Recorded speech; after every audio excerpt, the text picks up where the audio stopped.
Hello everyone. Today I want to show you a job scam that is extremely well made. And the dangerous part is that it looks so real that I believe that many people before me have fell for it. In my case, I knew that something was wrong from the beginning, from the first email, and I didn't continue because I believe in the scam, but I continue on purpose to see how far the scammers will go and the thing that they will ask me because I think that will be like a really good showcase to show you how these scammers works and the things that you should avoid when you are actively looking for a job. So first of all, let me give you a little bit of context. Right now, I'm applying to many remote jobs, engineer position, software engineer position, and that's normal in today's market, especially for people who are moving from one country to another and so on. But for me, I have a very organized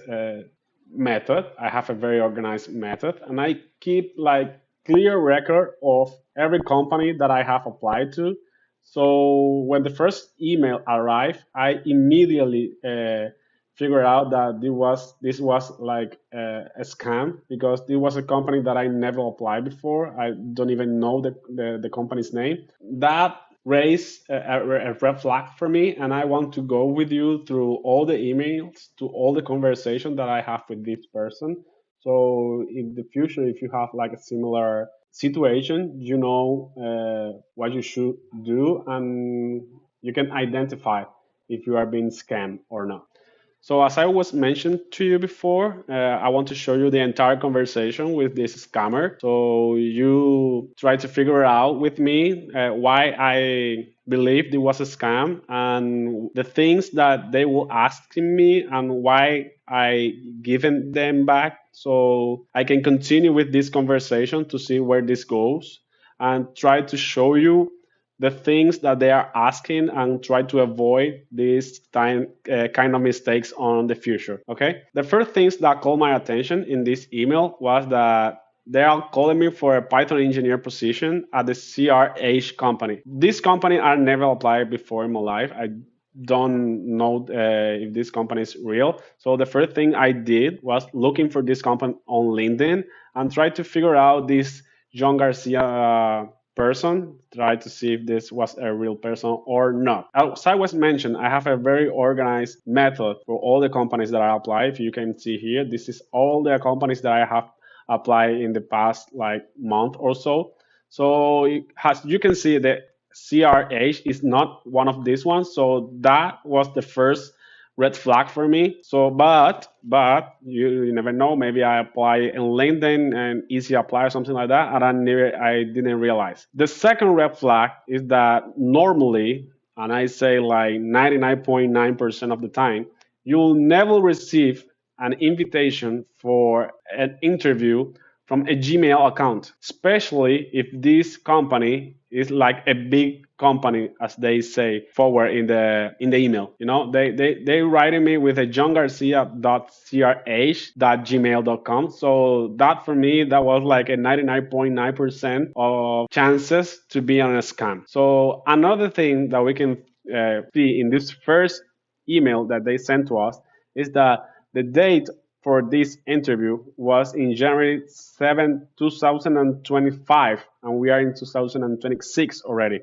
And you can see that we received this like 4 days ago. So this tells me that these people have been doing this for a long time and they just forgot to change the year, you know? So they are intelligent, but I think they are like too confident. So another thing that caught my attention, as I mentioned, it was like I received this in January 6th, and they told me that I have to do the interview in January 7th. Let's assume that they confused because it was early the first month of the year, and they confused and typo with 2025. Okay, this type of urgency, you have to do the interview by tomorrow. This is something that it won't happen with a regular company. This is something that you will see, especially with scammers, when they try to appeal for a sense of urgency. So you make mistakes and send them information that you don't want to share with other people, like your SIM number or something like that. At this point, I already know that they are trying to scam me, but I stop and thinking. I'll say, okay, I need to practice my English. I need to dance a little bit in this move back and forward with interviewers. And this guy seems like they are familiarized with this interview process. And I just decide to continue with this guy to see where this scam will end up. So I respond back. I respond to them and I say, oh, "Dear John, okay, thank you for the invitation and considering my application. And even though I know that I haven't applied, so I just want to follow up to see where this goes." And I say, "Okay, I cannot do the interview tomorrow before 1:30 p.m. So if after that, it will look good for me." Exactly at the day 7, they reply me, "Okay, Manuel, thank you for your application again, blah, blah, blah. And the next step will be scheduling an interview with them for exactly that day in my preferred 90-minute window for the assessment." At this point, I haven't speak with anybody. I haven't seen anybody from the company. I don't know anything about this guy. I looked that up in LinkedIn. I looked that in Instagram, Facebook, everything that I could look for this John Garcia guy, and he didn't exist. I looked for this company and this man on LinkedIn, and it didn't show up. And he asked me for my some personal information, and I confess that I stopped for a minute and I say, okay, should I send this information to this person, because I know already this is a scam, but should I send this information for him? And I say, okay, if they know that I'm a software engineer, it's because look up for me on LinkedIn, and my full name, my current location, and my phone number are on LinkedIn. So that's not sensitive information for me because it's public. So I say, yeah, what the hell? Why not? I will send my information to this guy and I will set a 90-minute window for my interview so I can see where this is going to be. And so I send it back. Okay, this is my full name, my current location, and my phone number. And okay, let's talk 4:30 to 6 p.m. At this point, I still thinking that I will like have a conversation with somebody, but they don't even take the time for that. So at that time, that day, I marked my interview for 4:30, and they sent me an email at 4:40, so 10 minutes delayed. And the interview was, they sent me an general email saying that I have 90 minutes to complete the application, that I have to do some coding, that I have to send the file in a zip file with the code.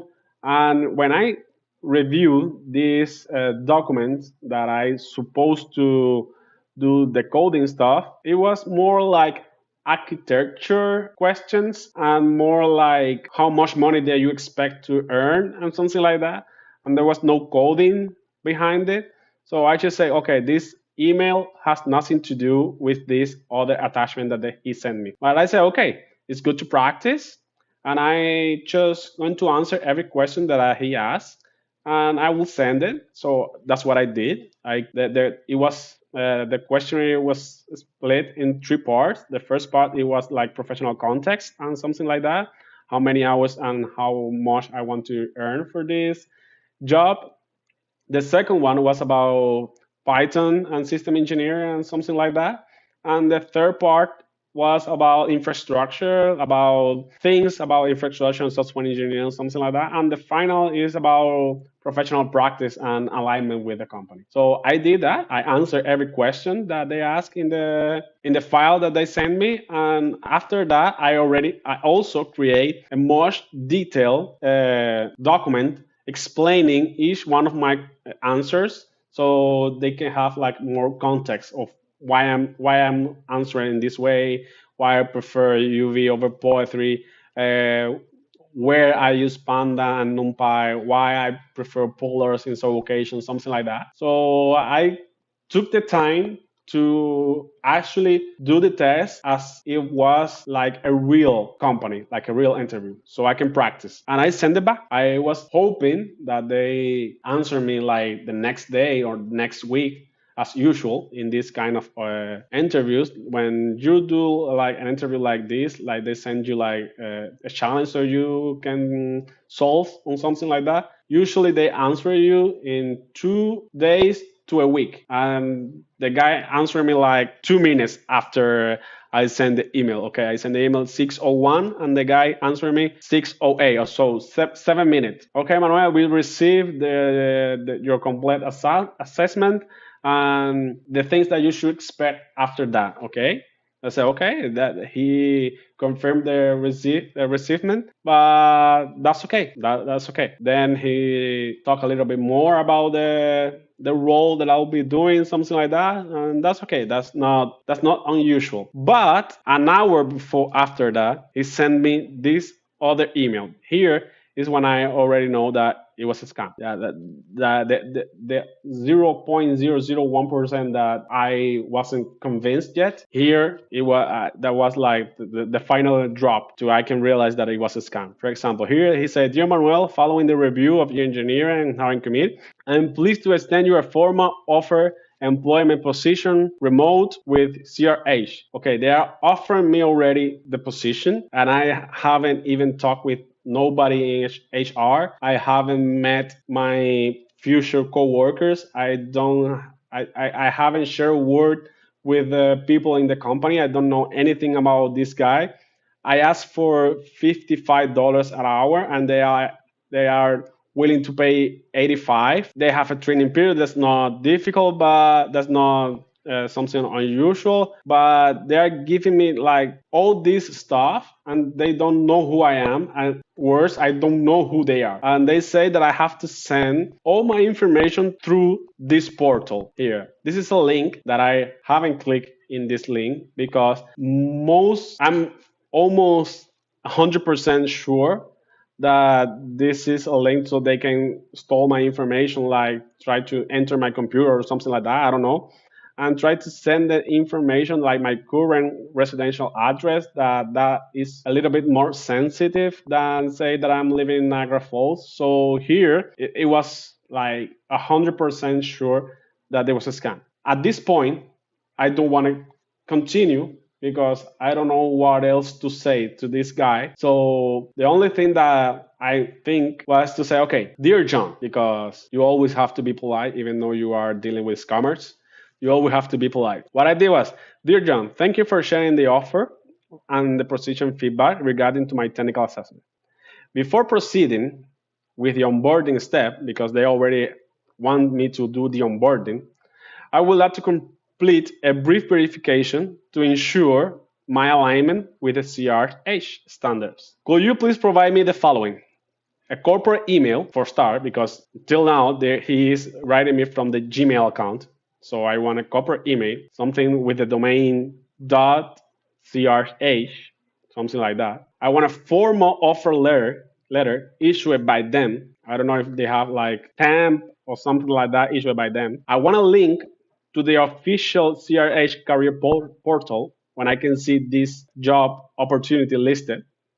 And finally, I want to speak with somebody in the team so I can put a face to the other side of this conversation so I can, I don't know, send it to the police or something like that. Once you have all these details available, I will happy to review them and continue with the next step. At this point, I was completely sure that they will panic and they won't answer me back, and that's what happened. So at this point, they just blocked me. I don't know if they stopped following me or something like that, but they knew that I won't be scammed for this time. So I probably think that they continue to the next poor guy. So why am I telling you this, guy? So what is the takeaway of this whole history that I'm sharing with you today? If you're applying for a job online, especially for those remote ones, you always have to remember this. You have to keep track of where you're applying. You have to do like an Excel sheet, or like me, a